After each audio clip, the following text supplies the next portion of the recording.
Voilà, bonsoir, chère communauté, amis stagiaires. Alors, pour ceux qui nous rejoignent,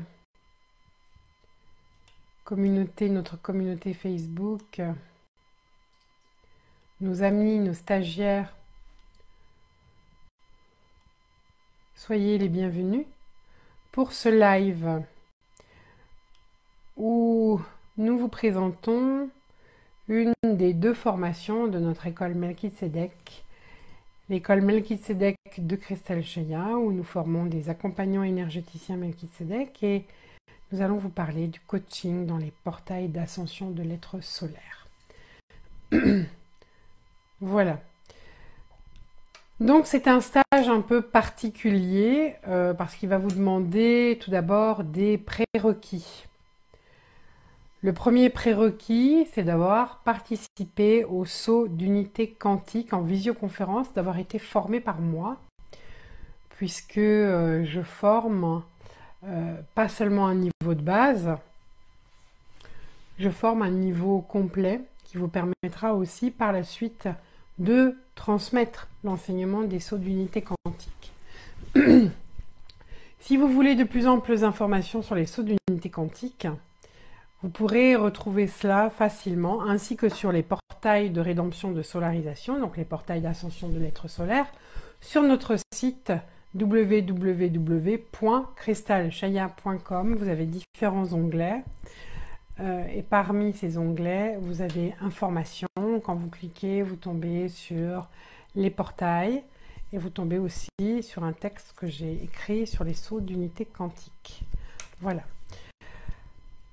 Alors, c'est une formation. Donc, avant de vous parler à proprement dit des portails et autres, c'est une formation. Donc, quelle que soit la formation, que ce soit dans notre école Melchizedek, celle de Christelle Cheya, ou quand ce soit dans une autre école, eh bien, ça demande bien sûr un engagement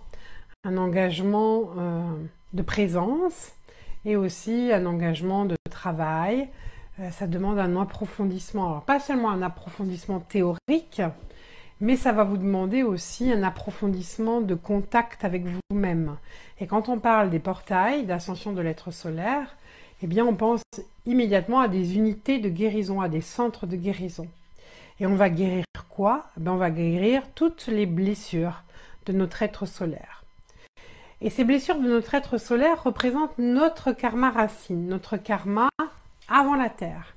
Car notre évolution, pour nous, les starseeds, les semences d'étoiles, notre évolution n'a pas commencé sur Terre, elle a commencé bien avant. Et c'est précisément parce qu'il y a eu des perturbations pendant le temps des guerres galactiques qu'à un moment donné, les maîtres ont vu que vraiment ça n'arrêtait plus. On était arrivé au paroxysme des guerres et les maîtres sont intervenus et ont posé un ultimatum aux forces de dispersion.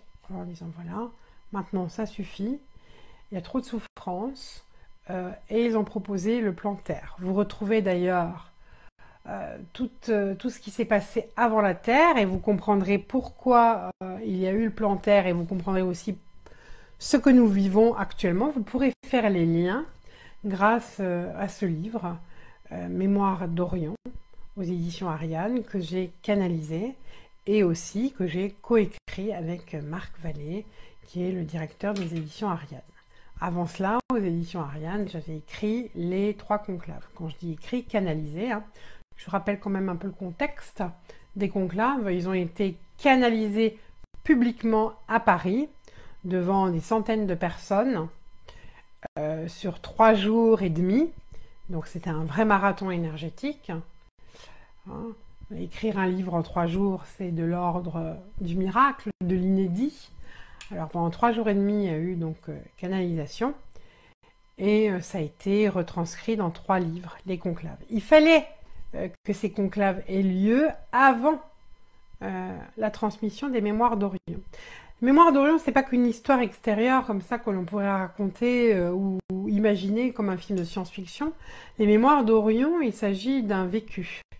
Moi-même, j'ai vécu dans ma vie terrestre des événements qui étaient en lien direct avec ce que j'ai traversé du temps du galactique, du temps de cette période très particulière qui a été les guerres galactiques. Alors je vois quelques commentaires, si tu peux un petit peu... Donc bonjour, il y a Marie-Thérèse Guteriez. Voilà, Marie-Thérèse, ah ben, je ne t'oublie pas, hein, n'hésite pas la semaine prochaine à me recontacter pour un rendez-vous. Et puis certainement il y a d'autres personnes que je ne vois pas bien, Christian, là. Voilà. En fait, il n'y a que Marie-Thérèse qui nous fait un coucou. Et pourtant, je vois que vous êtes déjà plus nombreux. Ce serait sympa d'avoir un petit mot dans le chat. Vous n'hésiterez pas non plus, si vous avez besoin de poser des questions, d'écrire un mot dans le chat. Donc voilà, comme je vous disais, j'ai vécu dans ma vie personnelle des fragments de mon karma racine en lien direct avec ces mémoires d'Orion. Pourquoi je vous dis ça? Parce que les portails, ce sont des lieux de guérison, d'abord, comme des lieux de guérison, mais ce sont aussi des lieux d'enseignement où nos extensions vont pouvoir accomplir un chemin de transcendance. Alors, c'est quoi les extensions, hein? Les extensions, ce sont des fragments de notre être solaire, des fragments des mémoires des mémoires souffrantes de notre être solaire, donc de ce qu'il a vécu dans le galactique, hein, du temps de ces guerres. Toutes les émotions que nous avons niées, que nous avons mis de côté, tous les jugements que nous avons pu avoir sur nous-mêmes parce que nous nous sommes sentis peut-être pas à la hauteur et cela a fait que nous avons eu honte, envie de disparaître, peut-être nous sommes culpabilisés parce que nous aurions pu faire d'autres choix. Et tout ce que nous n'avons pas accueilli ou même identifié, mis à jour, hein, tous ces programmes qui n'ont pas été mis à jour, eh bien, cela a provoqué des fragmentations de nous-mêmes. Ça, on dira que ce sont plutôt les extensions rebelles. Hein. Ces extensions rebelles, ce sont nos propres souffrances et nos propres jugements, nos propres auto-jugements sur nous-mêmes. Bien sûr, c'est par là qu'on dit extension rebelle, parce que forcément, à un moment donné, elles ne reconnaissent plus la souveraineté de l'être solaire. Elles ne veulent plus s'incliner face à l'être solaire. Elles se disent, bah ça, si c'est ça notre être solaire qui vient de la source, il vaut rien, il est nul, on ne le reconnaît pas. Elles sont souvent en colère, ces extensions rebelles.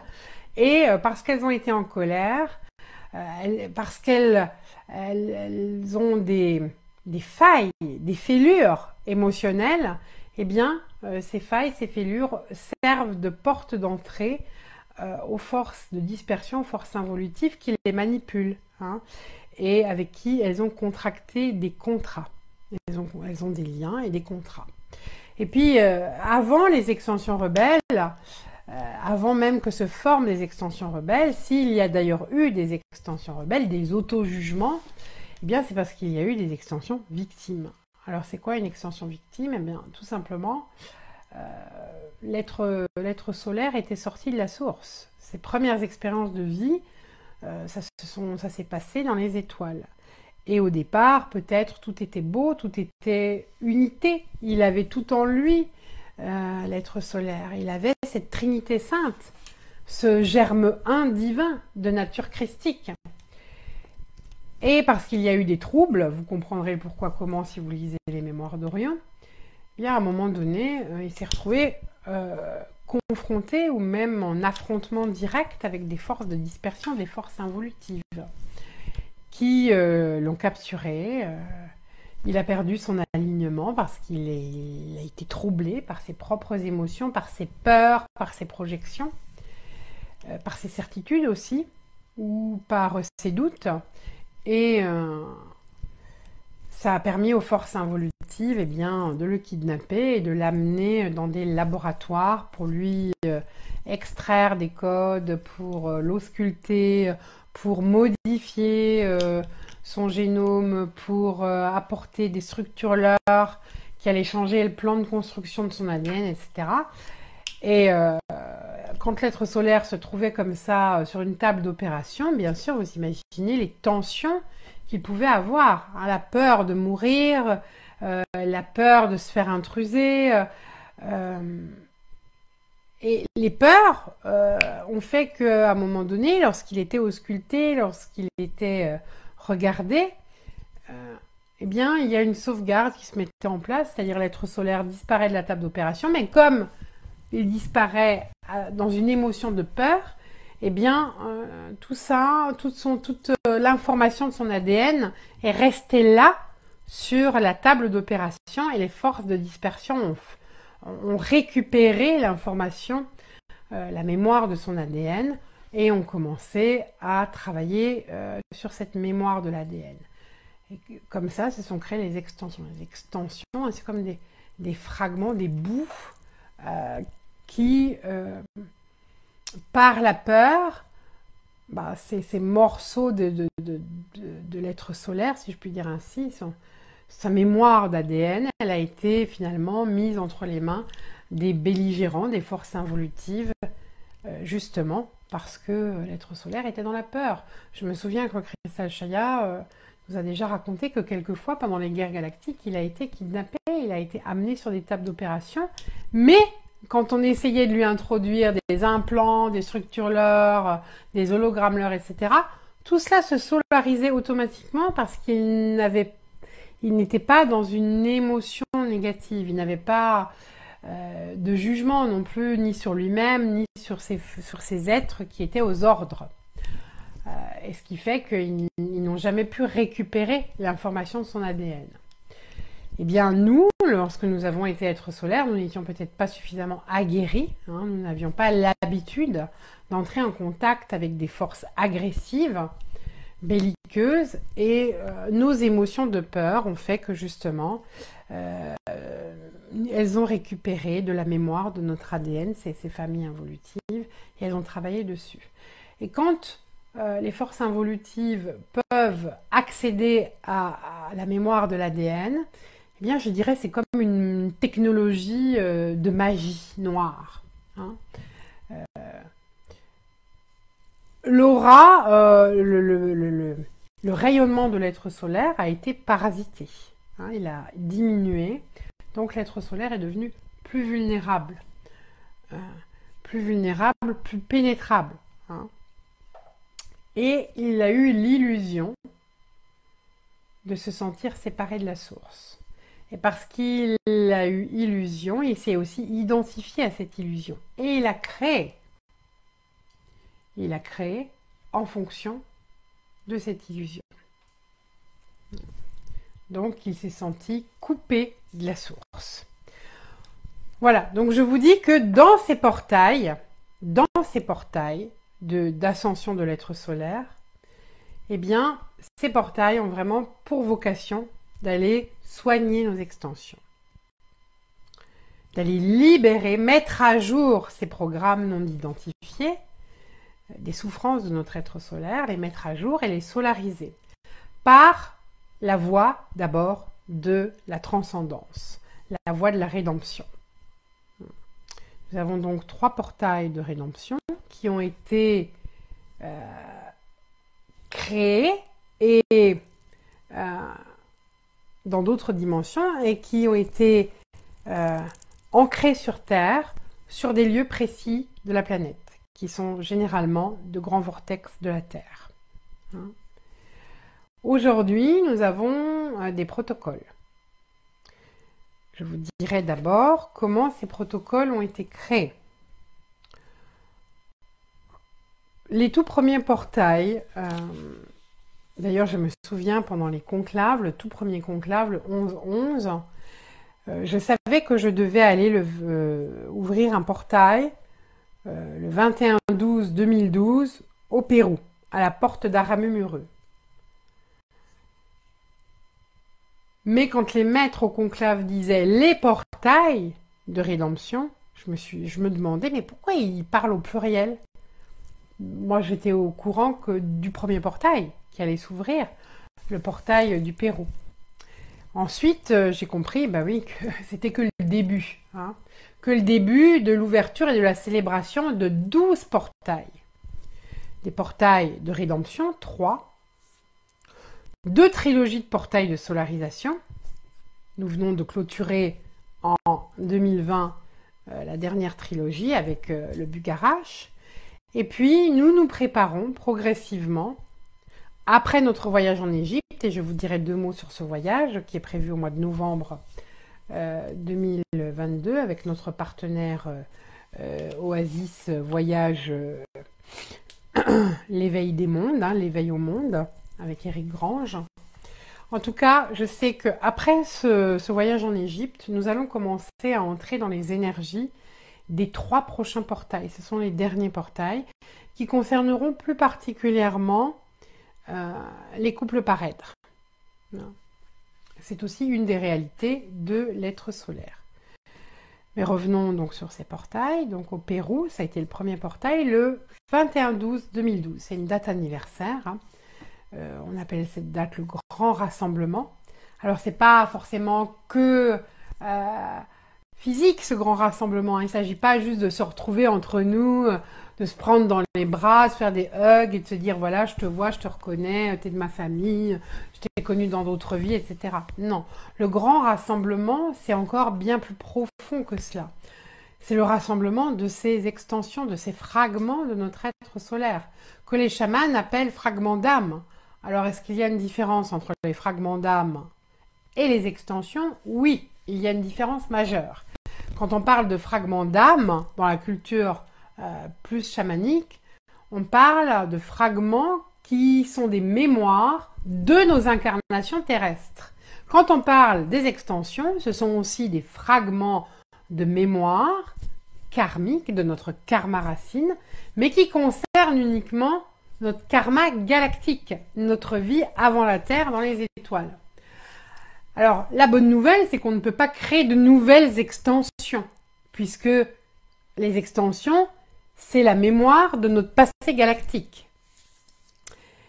Mais au fur et à mesure que la Terre augmente ses fréquences, au fur et à mesure que la grille cristalline de la Terre se reforme, devient de plus en plus intense, brillante, eh bien, parce que des particules de lumière arrivent régulièrement, périodiquement, elles sont informées par nos aînés des étoiles pour nous aider justement dans ce processus d'ascension et d'adombrement de l'être solaire. Donc, toutes ces particules encodées font que les énergies de la Terre augmentent et que nous sommes aujourd'hui en mesure d'accéder non seulement à de la mémoire de nos vies passées terrestres, mais à de la mémoire d'avant la Terre. C'est comme si on élargissait notre vision du ciel. Hein. On a pu avoir une vision que terrestre, faire les liens de ce que l'on vit aujourd'hui avec des vies passées ou avec la mémoire transgénérationnelle de nos ancêtres.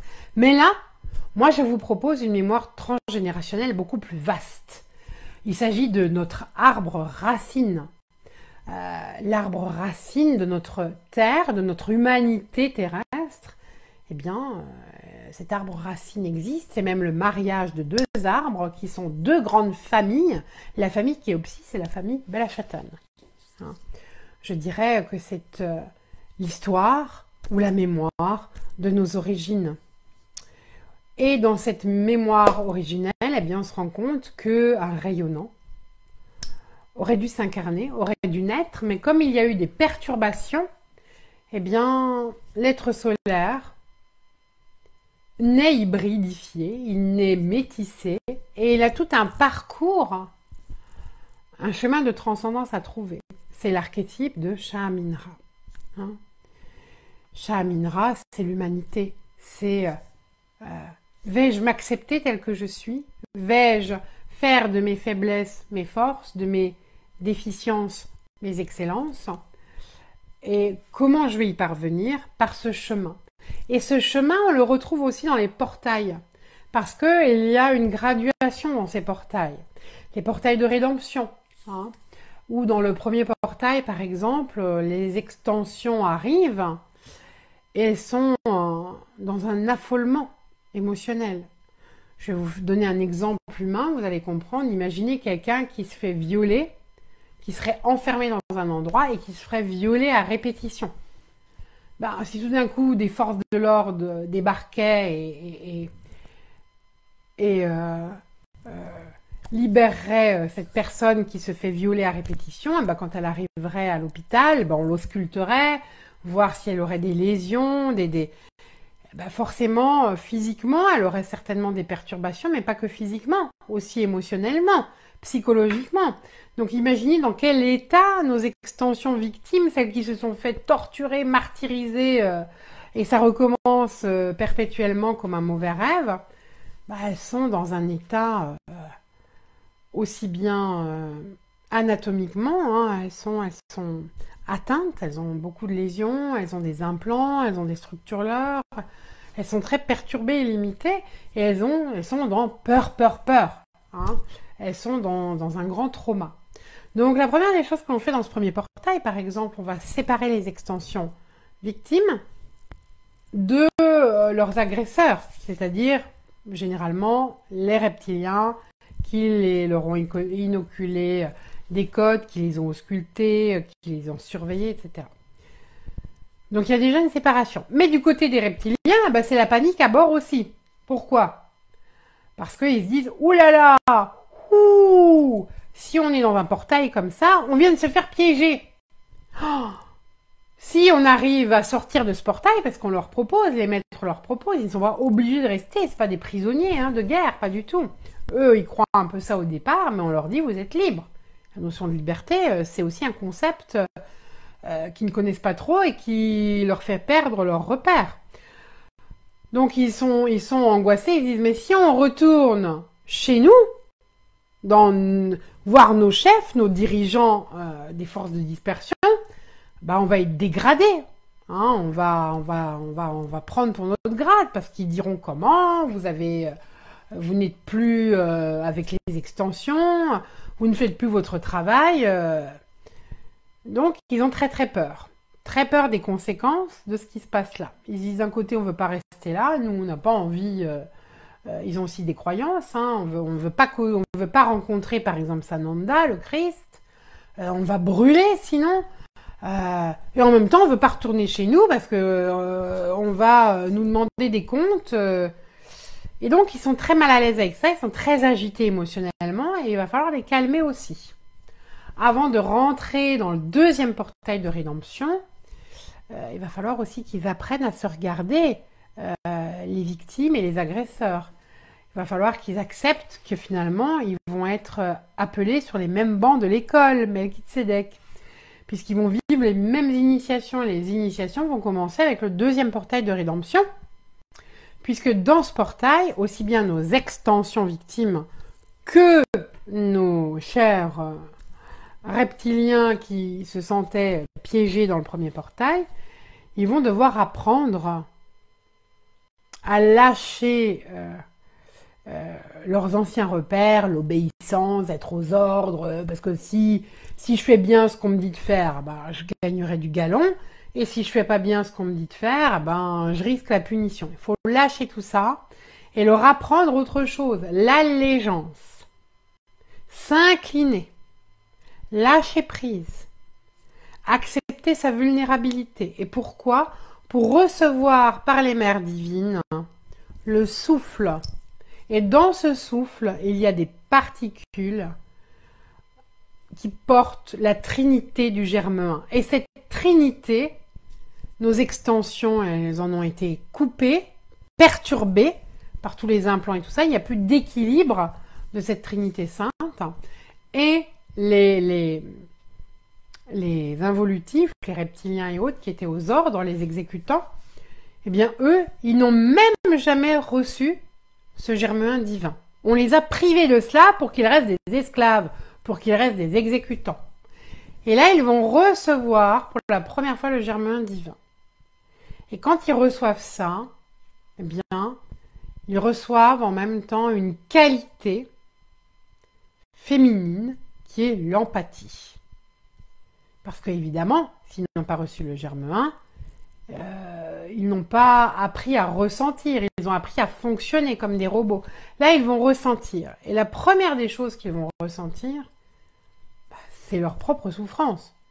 Parce que si vous imaginez demain, vous êtes obligé sans arrêt de martyriser quelqu'un d'autre, vous aurez dû subir des rituels avant, hein, pour ne plus sentir, pour ne plus être affecté par les cris, la souffrance de l'autre. Vous-même, on a dû vous faire des rituels pour que vous soyez imperméable à la souffrance. Et là, tout d'un coup, waouh! Et en plus, vous savez, c'est un peu comme pour les personnes, si je fais un lien, qui sont sous antidépresseurs, s'ils enlèvent leurs médicaments justement qui les coupaient des émotions pour atténuer leur souffrance, bah c'est pareil là. Tout d'un coup, c'est comme si on levait quelque chose, et là, waouh! Contacter pour la première fois les émotions et la souffrance qu'ils ont ressenties et qu'ils ont fait subir aux autres, bah c'est juste insupportable. Et l'épreuve de cette expérience du ressenti, bah, ils vont la vivre dans le 3e portail de Rapa Nui. Et à Rapa Nui, lorsqu'on est allé à Rapa Nui, le 2e portail c'était Komombo en Égypte, quand on est allé à Rapa Nui, eh bien, c'est là qu'on a vraiment fait une distinction entre les reptiliens, qui étaient juste aux ordres, qui n'avaient pas ce germe 1, et qui tout d'un coup, bon, ont peur, mais vont quand même choisir de se libérer. Et on a les Dracos. Les Dracos qui sont un peu différents. Ils ont été créés par les forces involutives. Ils sont déjà une manipulation génétique, un mélange, un métissage entre des codes reptiliens et des codes démons. Et ils sont beaucoup plus malins, hein. Dracos, ça vous fait penser tout de suite à Dracula. Et regardez un peu ce qu'on vous disait sur Dracula. On vous dit que Dracula c'est un séducteur, que waouh, rien, on ne peut pas lui résister, hein. Il y a une force magnétique, il y a une attirance qui se fait, hein, parce qu'il y a quelque chose de démoniaque. Les Dracos, c'est ça. Les Dracos, eux, ils disent, ah, ouais, moi je veux bien récupérer le germe divin, je veux bien récupérer la qualité d'empathie, mais pas pour me dire, toi et moi, nous sommes un et nous respirons le même prana, non, non. Je veux pour essayer de sentir, de savoir, d'anticiper chez l'autre, quels pourraient être ses manques, de quoi il aurait besoin. Et si je lui fais croire que je vais répondre à ses manques, qu'est-ce que je vais pouvoir en tirer derrière pour mes intérêts personnels? C'est ça un peu la mentalité Dracos.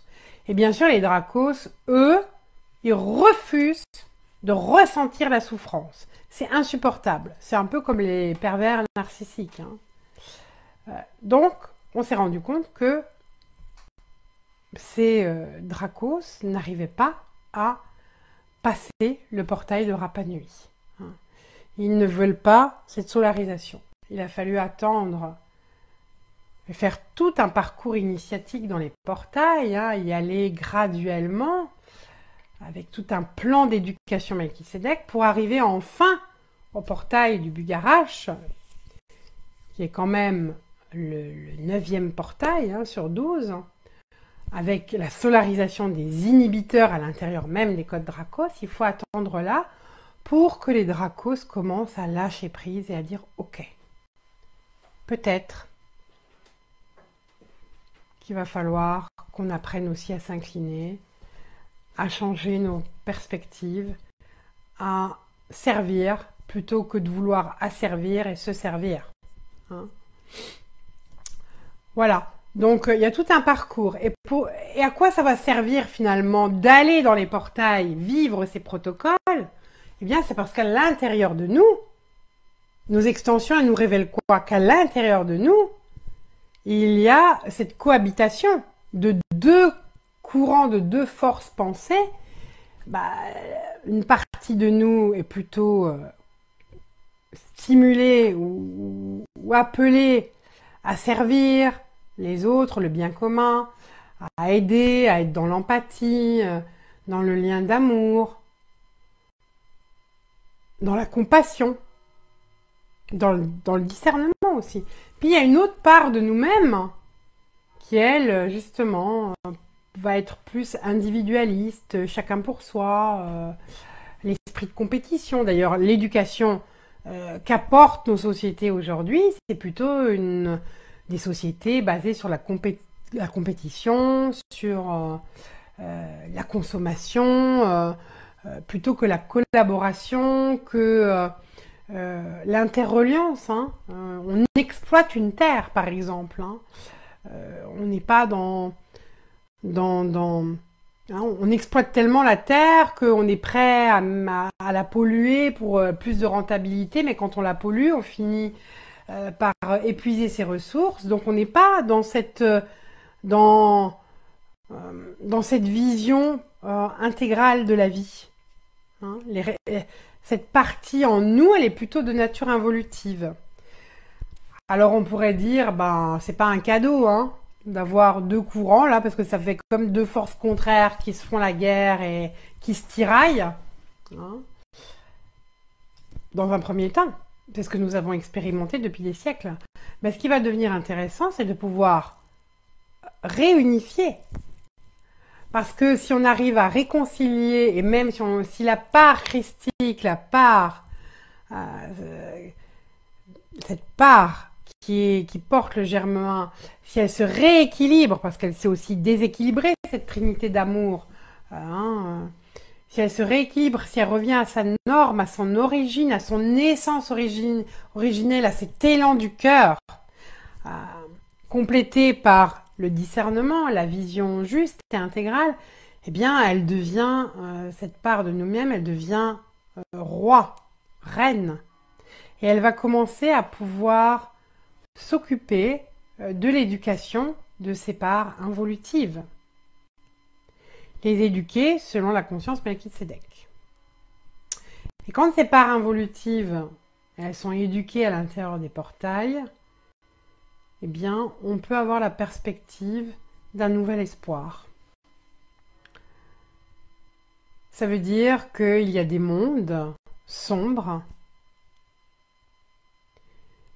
qui ne sont même pas encore dans un début d'évolution possible, ils ne sont même pas dans un choix possible, ils sont conditionnés, reconditionnés, ils sont toujours conditionnés à être aux ordres, à obéir, et là, parce que c'est ce que nous portons en nous est en train de revenir à la lumière originelle, à la connaissance des lois de vie, au service au bien commun, eh bien, grâce à cela, il y a des mondes qui peuvent espérer d'être libérés et, elles aussi, de vivre un processus d'évolution et une perspective d'ascension. Donc l'ascension de l'humanité ne concerne pas que notre humanité, elle concerne beaucoup d'humanité. Et c'est notre devoir d'amour aussi d'ascensionner pour nous-mêmes, mais aussi pour faire évoluer les systèmes. Hein. Donc l'information que nous récoltons dans les portails nous permet aussi de créer une information nouvelle, un ADN nouveau aussi. Donc cet héritage que nous avons, qui dans un premier temps a été mal vécu parce que c'était une abomination, hein, d'être métissé, hein, c'était comme être corrompu, c'était comme contracter la lèpre que de recevoir des codes involutifs à travers le rayonnement de nos extensions. Bien de cette abomination, pouvoir en faire un cadeau d'évolution pour toutes les humanités, waouh, c'est juste grandiose. Donc pendant des années, moi je suis allée, au fur et à mesure que ces portails ont été activés, je suis allée à l'intérieur de ces portails pendant les stages, avec mon être solaire, Shamira, accompagnée et protégée et chapeautée par Cristal Shaya et d'autres êtres, d'autres Elohim qui étaient présents pour protéger Shamira, et aussi rencontrer ces involutifs récalcitrants, hein, mais en même temps ils étaient dans des portails, donc quand même dans des lieux protégés. Hein, je ne les ai pas rencontrés en enfer sur leur territoire, mais dans un territoire neutre, un territoire de réparation que sont les portails. Et là, dans ces portails, eh bien, je me suis fait canal aussi pour les stagiaires de ces êtres récalcitrants. Ils nous ont appris pas seulement à leur parler, mais il y a une vibration à émettre quand on leur parle. Il y a une façon de leur parler. On ne va pas leur parler dans une énergie de lutte ou d'affrontement, mais avec beaucoup d'humilité, de respect. Et puis au fur et à mesure de ces contacts, eh bien, les protocoles ont été très clairs. C'est un langage Melchizedek. Et donc pendant des années, je me suis attelée à pratiquer, à faire pratiquer ces protocoles pendant des stages. Donc où Crystal Chaya aussi pouvait décrire ce que l'ensemble du véhicule du groupe, ce que le véhicule du groupe était en train de vivre, était en train de nettoyer, était en train de solariser. Et puis ensuite, Crystal Chaya m'a demandé de former Christian Jubert, Shah Aminra, pour ces protocoles. Donc ça a été entre guillemets le premier élève. Il a pratiqué en séance individuelle et puis aujourd'hui, depuis quelques temps, à travers la visioconférence, pendant la période du Covid, notamment, hein, où nous avons fait pratiquer ces portails en groupe et en visioconférence, en live. Et depuis que nous avons créé cette école pour faciliter ce processus d'adombrement de l'être solaire et pour aussi accompagner des personnes à faire leur propre chemin de transcendance dans la conscience Melchizedek, eh bien, Crystal Chaya m'a demandé d'enseigner ces protocoles, au moins des 6 premiers portails déjà, à des personnes qui avaient envie d'être des accompagnants. Donc, nous allons bien sûr enseigner comment pratiquer ces protocoles. Les personnes recevront pendant cette formation les livrets avec les protocoles, avec le langage Melchizedek, et bien sûr, ça paraît évident qu'avant de pouvoir faire pratiquer, faire vivre ces protocoles à des personnes en des séances individuelles ou pourquoi pas en des séances collectives, il est important d'avoir au moins déjà une fois soi-même, avec moi et Christian, d'avoir au moins une fois vécu l'expérience de ce passage. Hein. Et puis aussi d'avoir suivi un peu de théorie. Et je vous renvoie sur les e-learning qui sont sur notre site crystalchaya.com, où là vous avez toute la partie, je dirais, un peu théorique sur les portails. Hein. Savoir qu'est-ce qu'on vit dans un portail. Je vous ai parlé des 3 premiers portails, là, rapidement. Il y a d'autres portails, hein. Qu'est-ce qui s'y passe? Qu'est-ce qu'on en vit? Quelle est la vocation de tel portail? Qu'est-ce qu'on y travaille dedans? Qu'est-ce qui s'y passe? C'est en mouvement, hein. N'oubliez pas, c'est comme dans un hôpital. Même si vous êtes dans le poste chirurgie bariatrique, par exemple, il n'y a pas que ça dans l'hôpital. Hein. Il y a des spécialisations multiples et diverses, il y a des services différents. C'est un peu ça qui se passe. Et en plus, il y a la partie où on va éduquer les involutifs, comme aussi nos extensions qui ont vécu de grands traumas émotionnels. Et tout ça pourquoi? Pour faire le lien avec aujourd'hui et pour que notre chère humanité aille vers son processus d'ascension. Parce que tout ce que nous sommes en train de vivre, ce n'est que, en réalité, une récapitulation de mémoires. Nous ne faisons que revivre des mémoires. En ce sens, nous sommes dans l'illusion. Hein? Et que si finalement nous retrouvons la cause de cette fracture première, originale, eh bien peut-être nous pourrons envisager un nouveau paradigme. Des sociétés différentes, des sociétés plus christiques, plus basées sur le service au bien commun, sur la collaboration plutôt que la compétition. Voilà. Donc je crois qu'il faille maintenant, que l'heure est venue, que les vibrations de la Terre le permettent, qu'il faille vraiment replonger dans ce karma racine. Pour devenir un être intégral, un être solaire, finalement c'est un être intégral. Hein, c'est un être qui a conscience, qu'il agit simultanément dans plusieurs dimensions. hein. C'est quelqu'un qui réalise pleinement sa multidimensionnalité, qui prend conscience de son pouvoir de créer. Alors, pouvoir de créer, on pense tout de suite aux pensées, hein. Je crée par ma pensée. Mais comment ma pensée peut-elle être alignée si je suis encore en réaction? Si il y a encore des décisions qui sont prises, non pas en lien avec ma divine présence je suis, mais en lien avec de la mémoire, avec des traumas, avec des programmes non identifiés. Voilà, donc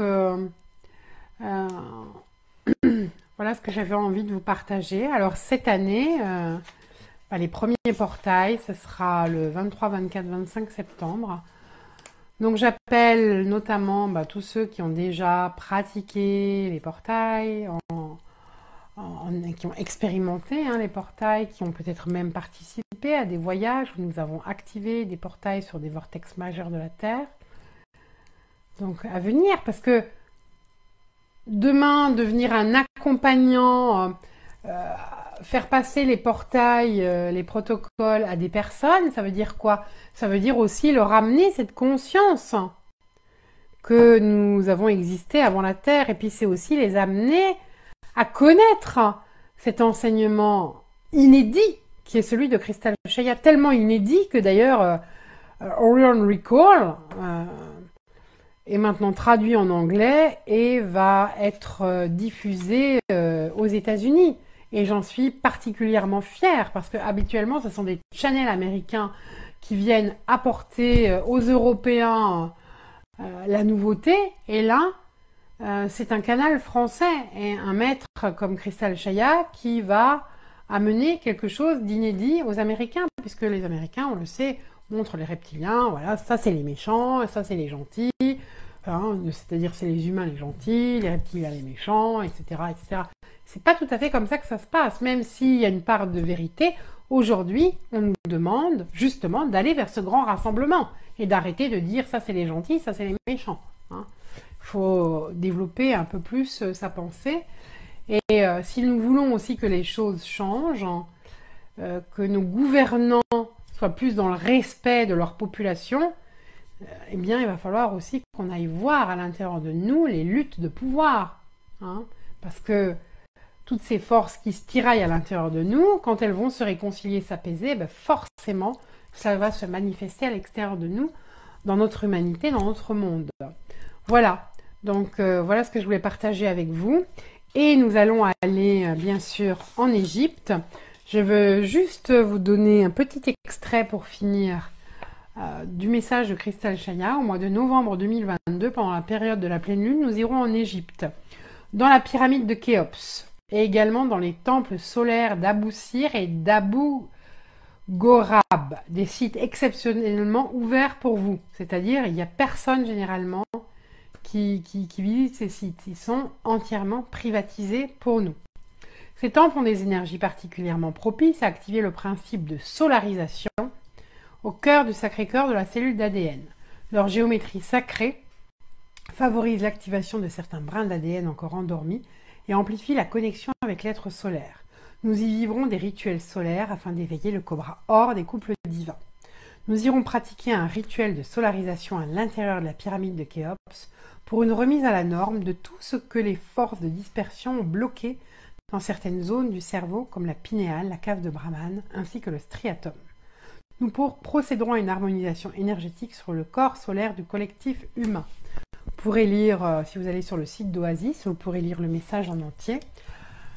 Je vous suggère, si vous avez l'intention d'y aller ou si vous avez des questions par rapport à ce que nous avons vécu au niveau sanitaire, si vous avez peur et vous vous dites j'attends le dernier moment au cas où tout d'un coup il y aura des changements, sachez aussi qu'Oasis a la meilleure, je dirais, assurance pour ce problème Covid.